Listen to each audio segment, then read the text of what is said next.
Rain hadn't stopped for 3 days, and Emily's coat was no match for the October chill. She pulled it tighter around her shoulders as she stood at the end of the line that stretched down the block.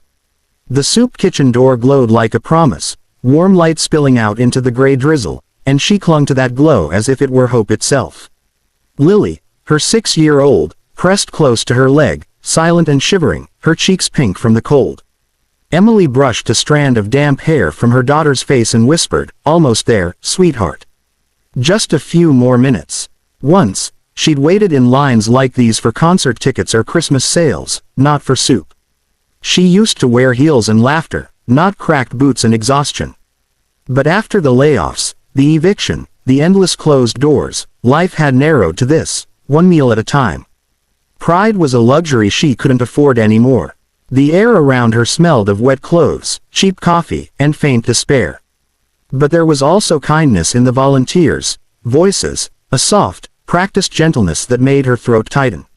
She caught snippets of conversation from others in line, a man joking about finding a job, a woman humming to her baby, and she realized they all shared something unspoken, survival stitched together with borrowed strength.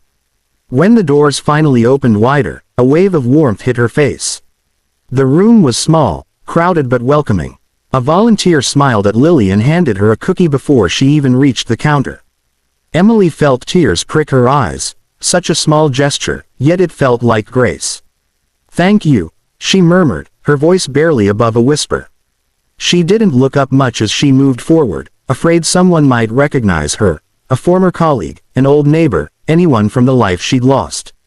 Her reflection in the fogged window startled her. Hollow cheeks, tired eyes, hair tucked under a faded hood.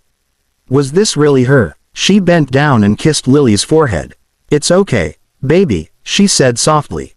"We'll get through this, I promise." But deep inside, her promise trembled, because even promises needed strength, and she wasn't sure how much she had left. Emily's fingers tightened around the chipped bowl as she stepped up to the serving table.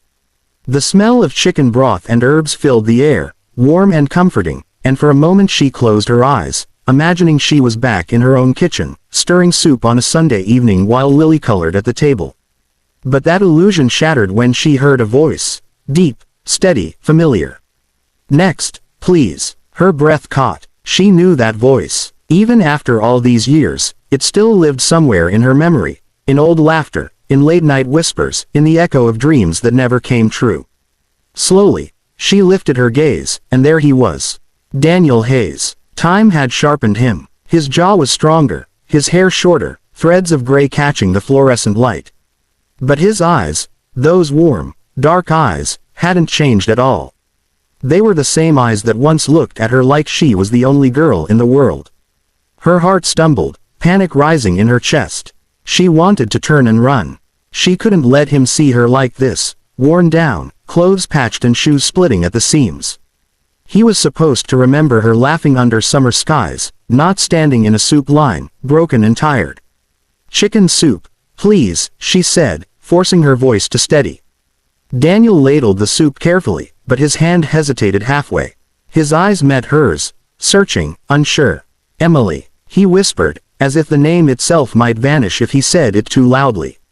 She froze. 1,000 memories flickered. His old truck, their late-night coffee runs, the way he once promised, "One day, I'll make something of myself." But she couldn't let him see the ruin she'd become. Not now, not ever. She took the bowl quickly, murmuring, "Thank you," and turned away before he could say another word. At the corner table, Lily was already sipping hot chocolate one of the volunteers had given her. Emily sat beside her, back turned to the counter. But she could still feel Daniel's gaze on her, heavy, stunned, almost tender. He still recognized her, and that terrified her more than anything. That night, Emily lay awake on the narrow cot in the shelter, staring at the cracked ceiling. The hum of the old heater filled the silence, and Lily's soft breathing was the only sound that soothed her. But inside, her mind wouldn't stop spinning. She kept seeing Daniel's face, the surprise in his eyes, the way his hand had trembled when he said her name. She hadn't expected to ever see him again. Their story had ended 10 years ago, not with anger, but with distance.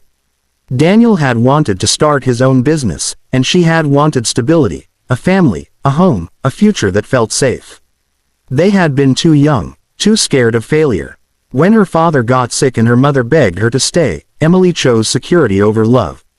Daniel left town, chasing dreams she didn't believe in. And now, here she was, clinging to survival while he, volunteered at soup kitchens, looked like a man who had built a life that worked. A lump formed in her throat. What would he think if he knew everything? That she'd lost her parents within a year, that her marriage had crumbled under debt and cruelty, that she'd ended up on the streets with Lily because she had nowhere else to go. She turned on her side, biting her lip to keep from crying. The next morning, the gray light of dawn crept through the window. Emily dressed quietly, careful not to wake her daughter. She debated going back to the soup kitchen. Pride said stay away, but hunger whispered louder. When she finally walked in, Daniel wasn't there. Relief and disappointment tangled in her chest. She joined the line, trying to focus on Lily's giggles as a volunteer offered her a muffin. Then someone tapped her shoulder. "Miss," the young staff member said, handing her a folded note. "A man asked me to give you this." Her pulse quickened. She unfolded the paper with shaking fingers. Inside, in neat, familiar handwriting, were just 5 words. "You don't have to struggle alone." Her vision blurred. For a long moment, she couldn't breathe. It was his writing. She'd recognize it anywhere. Emily pressed the note to her chest, a single tear slipping down her cheek. After years of silence, Daniel's words had found her again, not as a memory, but as hope. 3 days passed before Emily saw Daniel again. Each morning she told herself she wouldn't go back, that she couldn't face the man who had once known her best. But hunger, and something deeper, something that felt like unfinished words between them, kept pulling her to the same place. When she walked in that afternoon, the air was filled with laughter and the smell of fresh bread. A local news crew was there, filming volunteers and guests. Emily tried to stay at the back with Lily, but she couldn't help overhearing the director talking excitedly to a reporter. "We're blessed to have such a generous sponsor. Mr. Hayes has been funding this kitchen for 5 years now. We wouldn't be here without him." Her heart stopped. Mr. Hayes. For a moment, the room blurred. She turned toward the far side of the hall, and there he was. Daniel, dressed in a simple gray sweater and jeans, was speaking to one of the volunteers, that same calm confidence in his posture. Not just to help her, the reason this place existed. He looked up and saw her.